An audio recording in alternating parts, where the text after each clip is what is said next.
Beleza. Anda lá. Começar então? Então, meu trabalho, bom dia, primeiramente. Meu trabalho é como tornar o puzzle lógico mais difícil de todos, ainda mais difícil, um vislumbre sobre puzzles não clássicos. E, bom, no início eu vou trazer uma ideia de puzzles clássicos, nesse caso, e aí depois eu vou apresentar esse que é conhecido como o puzzle mais difícil de todos.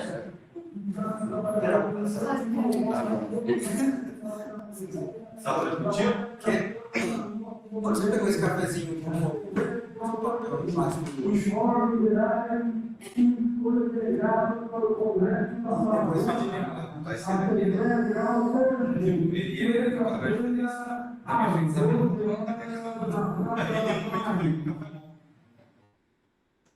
Vamos?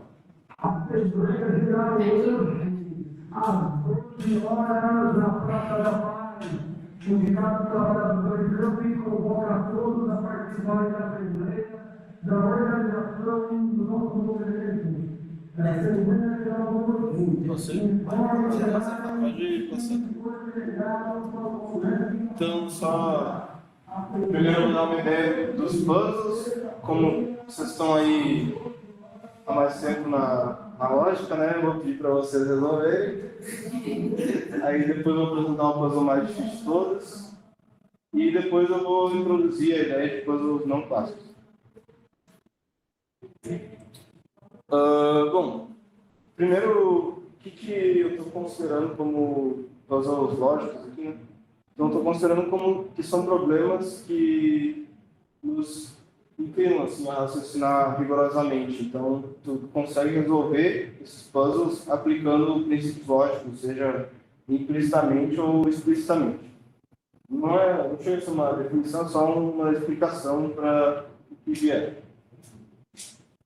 Então, tradicionalmente, os puzzles sempre são pensados como tendo base a lógica clássica. Então, a ideia do puzzle é que tu use o pensamento natural, naturalmente tu chegue a resposta aplicando de maneira correta o pensamento.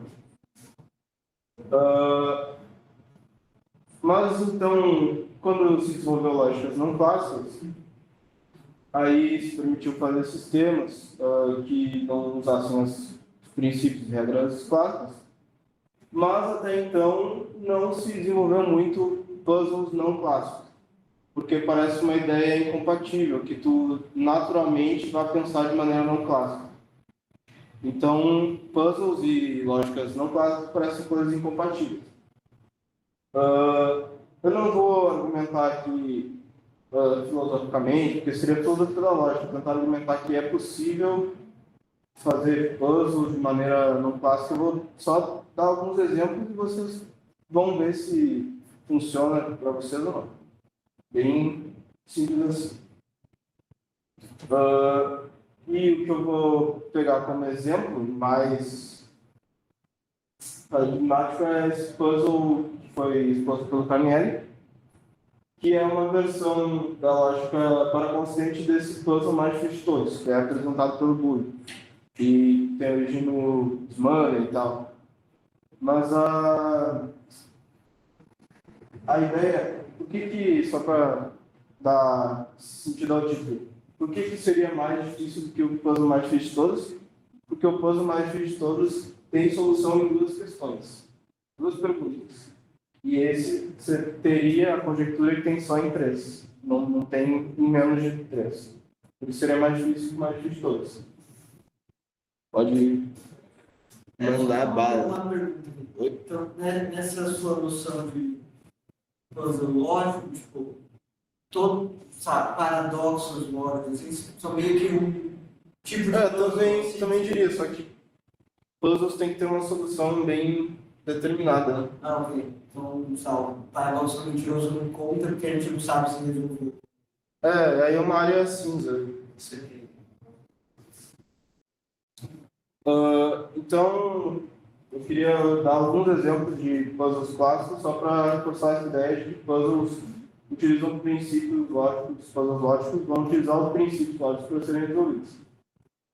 Então, vamos começar com a famosa Ilha dos Cavaleiros dos Bandidos, né? Que é bem simples, que é uma ilha que tem os cavaleiros que falam somente a verdade e os bandidos que falam somente o falso. E aí tem 13 pessoas e a gente quer saber quem é quem, a partir só dessas duas afirmações. Então, a pessoa A fala, todos nós somos bandidos, e a pessoa B fala, apenas um de nós é cavaleiro. Alguém quer tentar resolver? Fica à vontade aí, se alguém quiser explicar.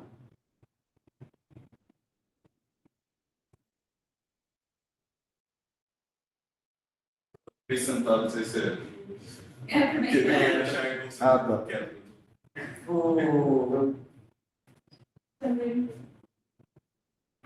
As duas opções é 3 bandidos e 3 cavaleiros, ou pode ser misturado? Eu não lembro, tem que resolver de novo. Tá.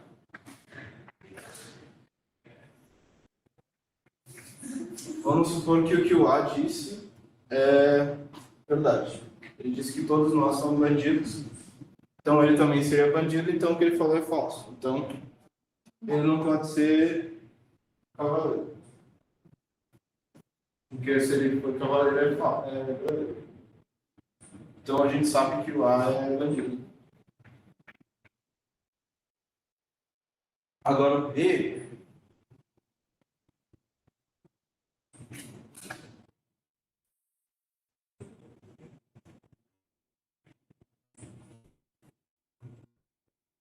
Se for verdadeiro, que apenas um de nós é cavaleiro, aparentemente não gera contradição, mas se é falso, que todos nós somos bandidos. Então, algum é bandido, ou 2, mas não 3. Tá.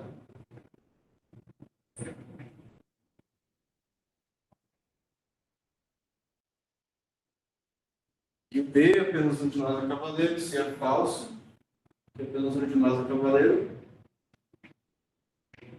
ou todos são cavaleiros, ou 2, tudo mais.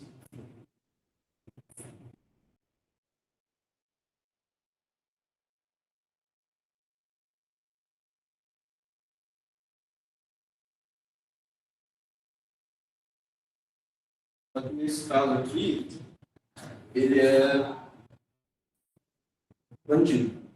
E a gente já determinou que o A só pode ser bandido. Eu já cheguei na solução. Todos somos bandidos, não pode. 2 são mais 2 2. humanos também não. Então o B é o cavaleiro. Esse ser aqui.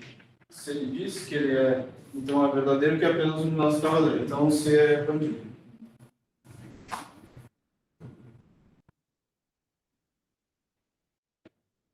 Bom, tá. Aí resolvemos esse puzzle, mas a ideia é que a gente utilizou esse princípio de equivalência, quando a gente colocou que o que A falou é verdadeiro ou falso, e o que B falou é verdadeiro ou falso, e a gente meio que fez um tabu, assim, o que acontece se a gente explorar essa possibilidade.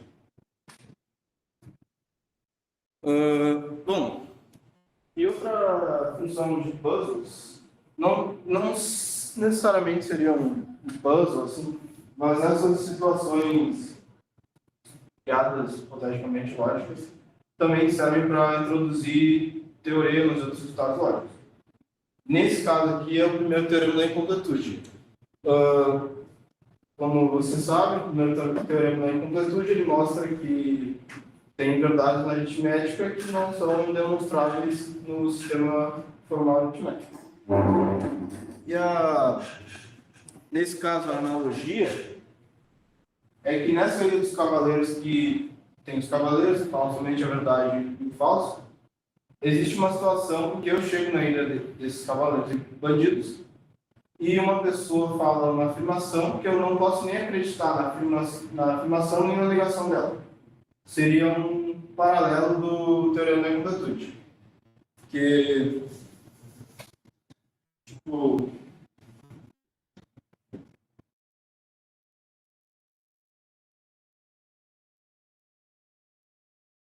conjunto das coisas que eu criei não pode ser equivalente ao das verdades.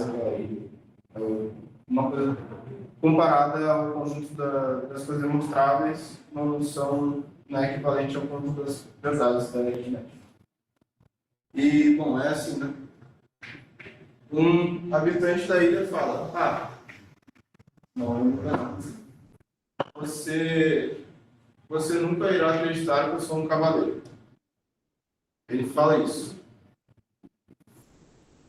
Aí, o que acontece se eu afirmar, se eu acreditar? Eu acredito que ele é um cavaleiro. Então, o que ele diz é verdadeiro. Se eu acredito, então eu estou dizendo, eu acredito que ele é um cavaleiro. Então, o que ele diz é verdadeiro. Só que se é verdadeiro, então eu nunca vou acreditar que ele é um cavaleiro. Então, eu não posso acreditar nessa possibilidade. Se eu acredito o contrário, né, que ele não é um cavaleiro, então o que ele diz é falso. Se o que ele diz é falso, então eu acredito que ele é um cavaleiro. Então, automaticamente, aqui também não posso. Ou seja, eu não posso nem acreditar que ele é um cavaleiro, nem que ele é um bandido. Só que olha o que afirma aqui. Você nunca irá acreditar que eu sou um cavaleiro. E é, portanto, verdadeiro. Ele realmente não pode acreditar que é um cavaleiro. Então, é uma frase verdadeira, portanto, ele é um cavaleiro. Só que quem sai daí, quem vê de fora, tipo, a gente está entrando na ilha, não pode acreditar nem desacreditar. É paralelo ao teorema da incompletude. Só para também mostrar como puzzles podem ser utilizados. Aí a gente chegou para algo que é o mais difícil de todos, né? Então, eu vou dar uma lida. Começar. Bom, esse puzzle é sobre 3 deuses, A, B e C. Eles são chamados em alguma ordem verdadeiro, falso e aleatório. O verdadeiro sempre fala a verdade, o falso sempre fala o falso. E o aleatório é completamente aleatório. Ele pode falar o verdadeiro ou o falso. E o objetivo é determinar essas identidades, perguntando 3 questões de sim ou não. Essa parte que é mentira, tá? Desconsidera. Porque não é para só cada deus, assim, pode ser para mais. Mas então, esses deuses, eles entendem as perguntas que tu faz em português ou outra língua, mas as respostas deles são em Ya e Da. Não, Dan e Ya. E a gente não sabe se Dan é sim ou se Ya é sim, entendeu? Então essa que é a dificuldade, sabe? Pode passar. Aí eu não vou dar uma explicação muito extensa aqui, porque eu acho que saiu um pouco do foco, né? Também é meio complicadinho. Mas eu vou dar um esquema de como seria essa solução.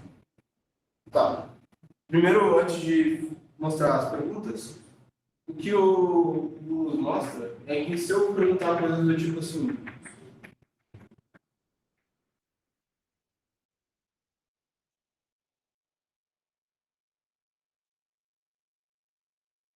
se eu perguntar isso, dá significa sim, sem somente ser, aí é alguma questão que pode ser verdadeira ou falsa. Aí se o Deus, independentemente do Deus que for, se ele responder dá, significa que isso é verdadeiro. E se ele responder ya, significa que é falso. Sendo ele falando a verdade ou a mentira. Aí para conseguir entender isso, teria que fazer a distribuição lá e tal. Mas está nas referências, se alguém quiser ver.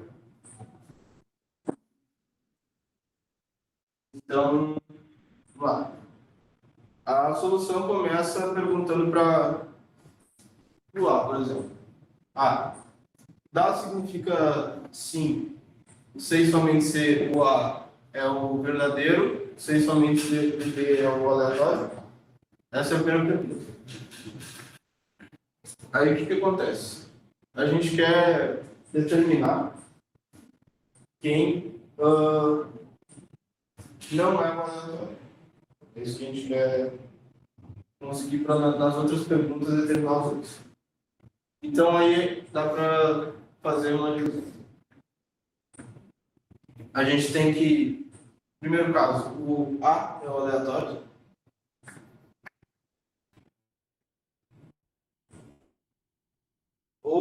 E daí a gente conclui que nem o B nem o C são, né?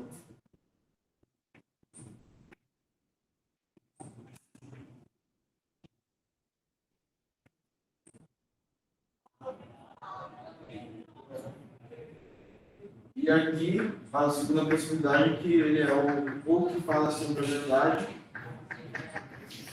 ou que fala sempre a falsidade. Aí é um corolário que teria que ser visto no artigo. Se ele fala e seria o positivo, então o B é o aleatório.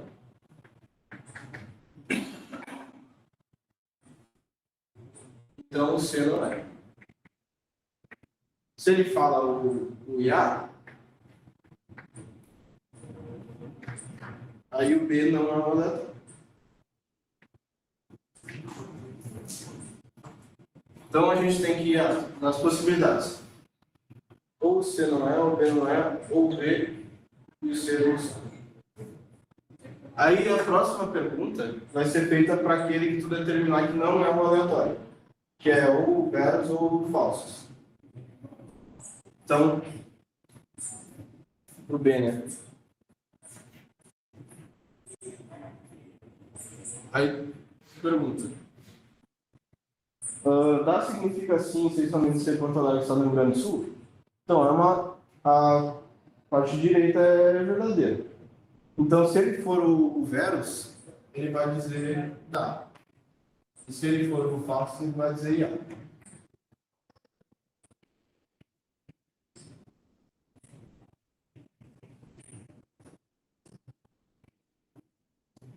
Aí tu determina o B, né? Agora a gente quer saber o A, se é o aleatório ou não. Então, a terceira pergunta, como tu vai saber já se o B é o veros ou o falsos? Vai perguntar novamente para ele, dá significa sim, se somente se o A é o aleatório? Aí se ele responder dá, o A vai ser o aleatório, se ele responder IA, não vai ser. Então, essa questão do DA e do IA ficou um pouco confusa, mas é que precisa ser vista combinatória, sabe? Rafael, eu acho que não entendi essa parte aqui, essa primeira pergunta. Essa aqui É. é porque a gente quer determinar quem não é o aleatório. Né? E aí, a pergunta é que tá, aqui não está envolvida a pergunta, só a situação que ele é aleatório. Aí a gente já conseguiu eliminar. Mas se ele for o veros ou falso, a gente pode utilizar a pergunta para determinar quem não é. Então a questão é que a gente não utilizou essa parte da pergunta, mas ela cobre os dois casos aqui, entendeu? Então, tanto faz. Né? Tu quer realmente saber qual desses eu vou utilizar. Por isso que a pergunta é útil. Bom, aí em 3 questões consegue ser resolvido. Tem outras formulações que podem ser resolvidas em linhas. Mas essa fica um pouco mais clara. Assim. Deixa eu ter que matutar agora.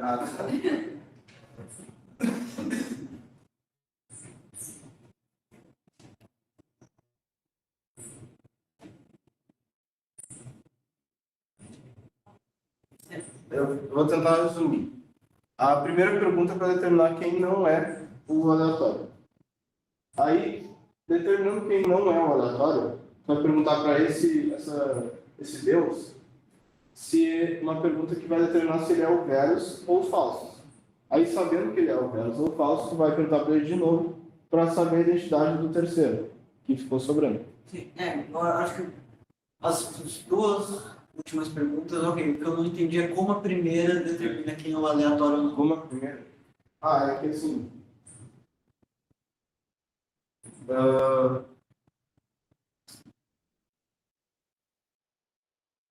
O corolário que ele usa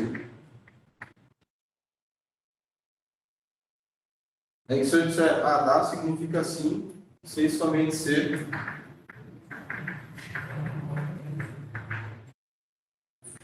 Sem somente ser tal coisa. Se o Deus responder dá, isso aqui vai ser o caso. Se responder IA, não vai ser o caso. Vai ser falso. Não sei se tu. Eu não sei se. A gente pode tentar ver essa combinatória para. Porque o dá significa sim é falso, daí se ele responde porque o lado direito da implicação é falso também, é isso? Se ele responde verdadeiro. É que o dado não é sim, não é necessariamente sim. Mas acontece quando a gente faz a combinatória que se ele responde dá, ele está dizendo que aqui é verdadeiro. Sim. Se ele responde A, ele está dizendo que aqui é falso. Independentemente do Deus, independentemente dele ser verbo ou falso ou verdadeiro.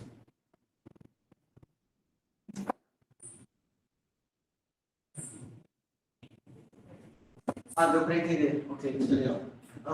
Dá para.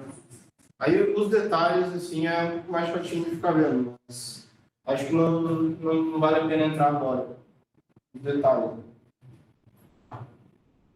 Certo. Passa.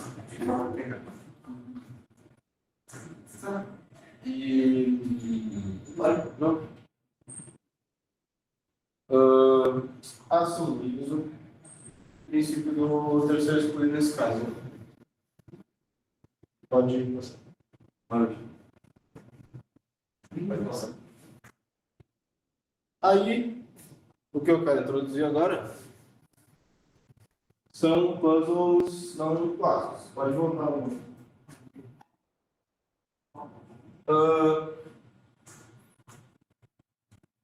Um pouco para justificar por que eu estou tentando fazer isso, porque na minha pesquisa anterior, que eu estou ainda fazendo, era sobre Wittgenstein, jogos de linguagem,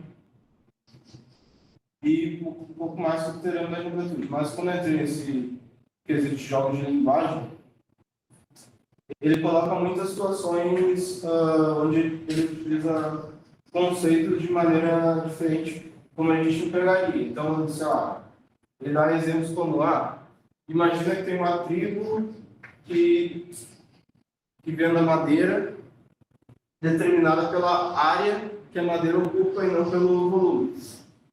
Então, ele imagina essa tribo que chegaria uma pessoa de fora da tribo e começaria a empilhar a madeira assim, no sol.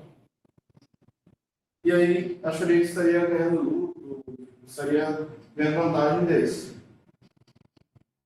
Aí ele fica um pouco indignado, assim, e fala, como é que vocês não estão vendo que eu estou me aproveitando de vocês, né? Aí a resposta da tribo é simplesmente, mas tem a mesma quantidade de madeira. Pelo fato de que a quantidade é determinada pela área. Então, essa arbitrariedade do pensamento que vem dos jogos de linguagem, eu tentei aplicar aqui aos puzzles. Porque se eu tivesse com a hipótese de que a única maneira de pensar, raciocinar é pela lógica clássica, acho que seria incompatível em princípio com o uso clássico. Por isso que é só uma pequena base assim, de onde que eu estou vindo para fazer isso. Né? Aí eu desenvolvi até agora um puzzle, um clássico, que é esse da Ilha das Três Coroas. E depois eu vou apresentar o do Carnelli. Bom, aí a Ilha das Três Coroas é o seguinte. Tem 3 habitantes nessa ilha. E nessa ilha tem 3 coroas. A coroa real, que pertence ao rei e força o portador a falar somente o verdadeiro, a coroa falsa, que pertence ao súdito, e a coroa imaginária, que pertence ao bobo da corte. A coroa falsa força o portador a falar falso, e a coroa imaginária, que pertence ao bobo da corte, faz o bobo da corte falar só frases indeterminadas, que tem valor meio. E aí, é bem parecido com o primeiro puzzle que tinha ali, que é duas pessoas que falam, né?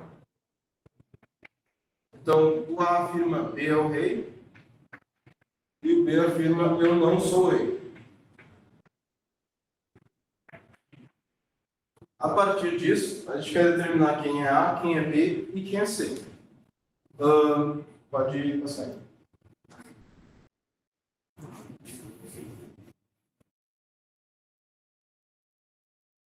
Só para esclarecer os aspectos formais, esse puzzle está sendo montado na LFI, que é a lógica de distribuições formais, onde existe esse valor meio, que é o indeterminado, que é um valor também designado. Então, ele é um valor que pode ser verdadeiro e falso, é para lidar com contradições. E também, nesse ponto, eu não vou utilizar. Mas nessa lógica tem aquela bolinha de A, né? Que é para representar que A é um constante. Então, não acontece nessa lógica e tu pode derivar qualquer coisa de uma contradição. Para isso, precisa ter a bolinha. Nesse caso, acho que é pintada para dizer que é consistente.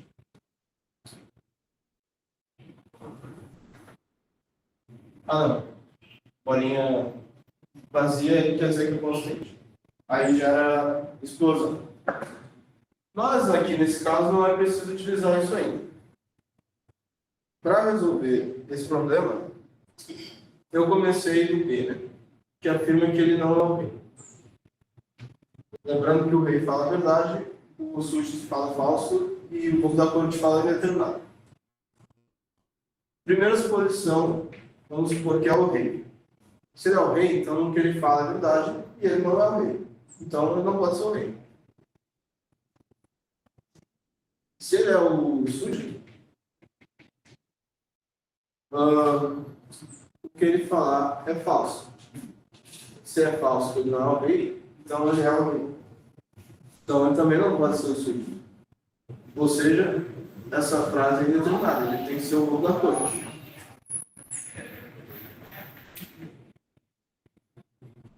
Aí, a gente vai analisar a afirmação de A, que afirma que B é o rei. Só que B não é o rei, B é o povo da corte, então é falso. Logo, A é o súdito. Portanto, a gente também sabe que C é o rei. Então, determinamos, né? Quem é quem. E esse é um exemplo bem simples assim de um puzzle e uma lógica não clássica, que é a LFI1. Tudo certo? Pode ir para cima.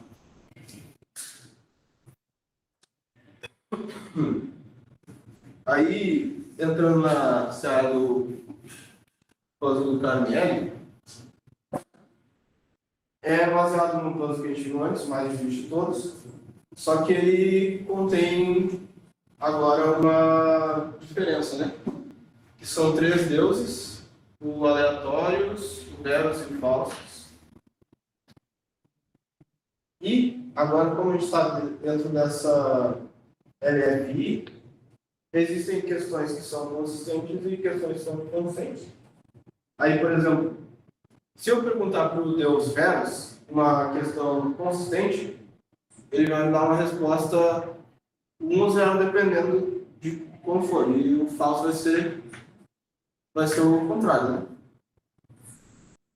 Só que se eu perguntar alguma coisa que seja inconsistente, eles vão me dizer meio e meio.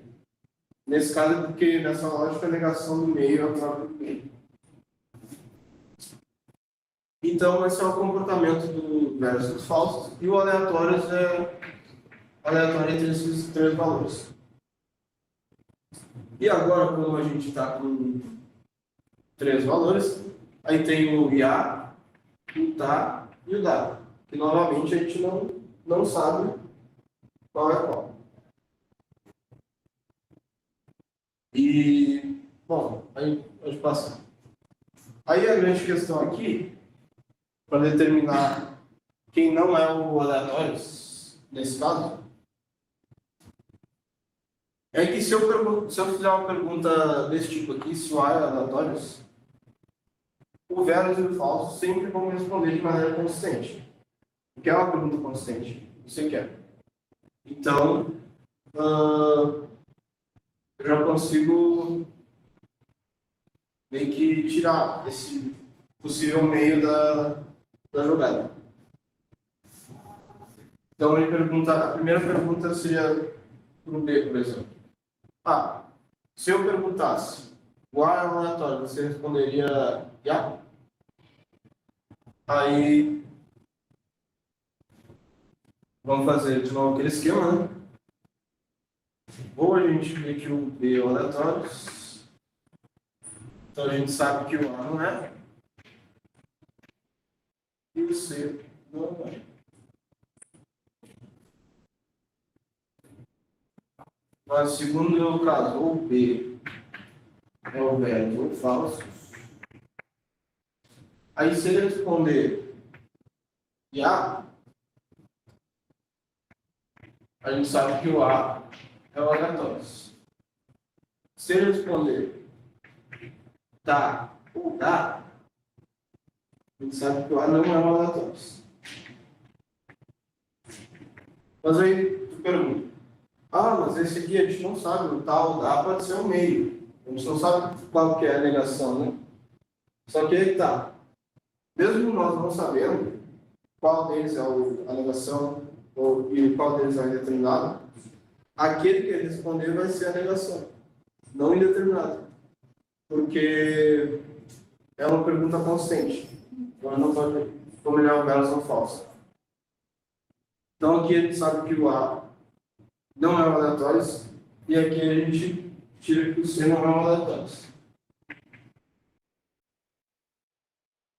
Aí na segunda pergunta, a gente se volta para aquele que não é um aleatório. Eu botei C, vamos supor que é C, que a gente está nesse caso aqui.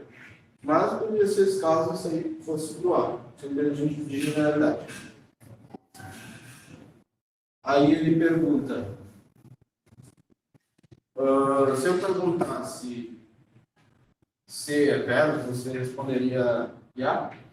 A gente sabe que ele é um verus ou falso.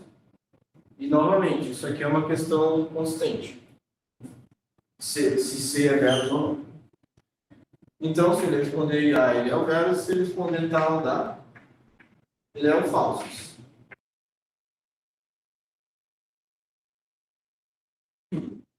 Aí, sabendo disso, a gente consegue perguntar de novo para ele. Aí a gente determina a identidade do B. Pela terceira questão. Perguntando novamente para você.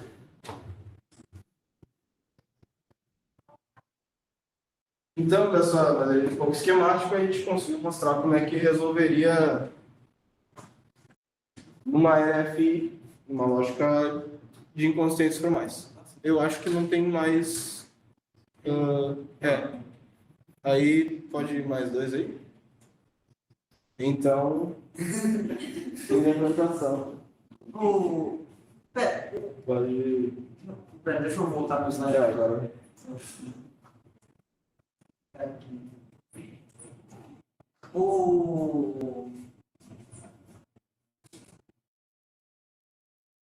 Parece a mesma solução do outro paradoxo, então eu não sei por tipo. Não, aí disse que é mais difícil, porque o outro paradoxo tem solução em duas questões. A solução de duas não funciona aqui? Aqui não funciona de duas questões. Quer dizer, a conjuntura é que só pode ser resolvido em três questões. não menos que isso. Ok. O caderno isso daria $500 para quem provasse. A intenção é mostrar que é uma tradução do puzzle do Logic Cluster para o PLF. É isso? Não somente tradução, é só que é possível pensar nesses contextos. Eu acho. Sim. Acho que não. O meu ponto não foi. Isso foi mais ilustrativo, assim, não foi a correlação entre os dois. É mais para mostrar que pode ser feito nesse contexto. E também, com outro exemplo que eu dei, talvez seja alguma coisa frutífera de se fazer. Porque eu pesquisei, assim, uma pesquisa breve sobre isso e eu não vi até agora puzzles não clássicos sendo desenvolvidos. Só esse artigo está Tarnier.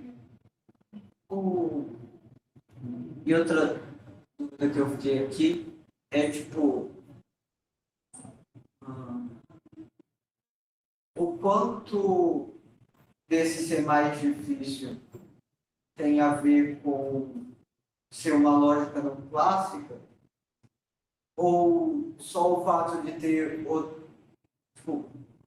outra opção, outra coisa para eles falarem, mas não exatamente questão com valor de verdade. Então, tipo, Poderia ter uma questão de lógica clássica que fosse mais fácil do que essa, por exemplo. não, acho que o meu ponto é, tipo, você poderia ter essa versão do paradoxo com lógica clássica, tipo, em vez de ser... É que eu não sei porque, tipo, utiliza esse... Não é como a Ilha das Três Coroas, que só utiliza o valor determinado. Também utiliza a noção de consistência. Porque para resolver, você tem que perguntar coisas consistentes. Tem que ter mais estudo, né? Que no outro tu não precisa te preocupar, assim. Porque se, vamos dizer, tu pergunta uma coisa que tu não sabe se é consistente ou não consistente. Aí o que te responder, ele vai ou te responder 1, 0 ou meio. Tu não sabe, o aleatório sempre fala isso. E os outros também podem falar isso. Eu fiquei pensando na seguinte versão do paradoxo. Eles falam sim, não, ou sei lá, que não quer dizer nada, eu só não quis te responder. Tem a possibilidade de eu responder isso. Ele não fala, só que não fala. Eu tinha pensado em enigma assim também. Aí me parece que você vai ter, tipo, vai ser meio análogo a Mas isso. ele não vai responder quando? Sim. Porque daí tu tem o indeterminado, só que de uma forma bem mais implícita. Assim.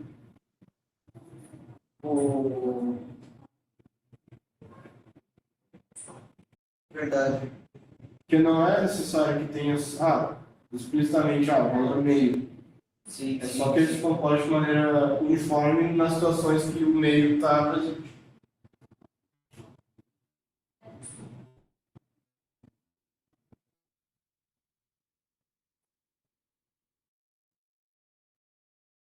Faz sentido, realmente. Se ele respondesse outro treco, às vezes seria um jeito de ser não clássico, parece. Então, porque ou vai ser aleatório e aí seria interessante.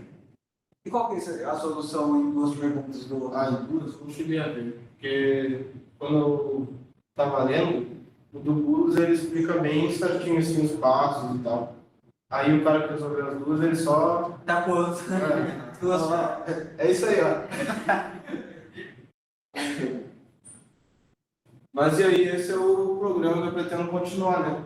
De desenvolver puzzles não clássicos e tentar pensar. Não pensar, mas tentar mostrar como que a gente poderia pensar de maneira não clássica nessa parte mais natural.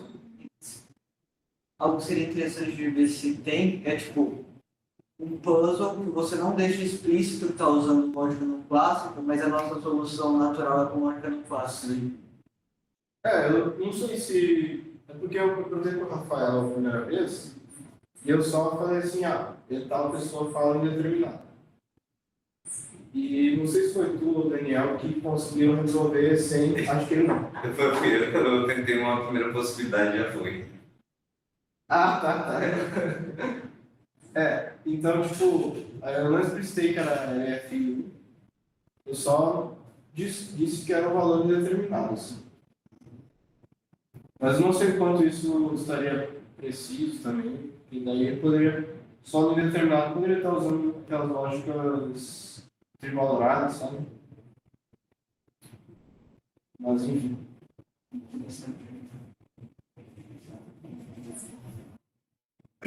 Aí quem quiser saber, pode ir na bibliografia. Quem quiser entender o plano mais difícil é esse artigo books. E aí o Carnieri faz a continuação lógica para constante. E o Smurl, eu não sei, todo mundo deve conhecer, né? Mágico, pianista, tudo que tem de bom. E ele fazia vários livros de classes lógicas muito interessantes. Você vê que o cara é inteligente, porque olha o nome do livro. Pode ser. Sagaz. É. Programa de saga.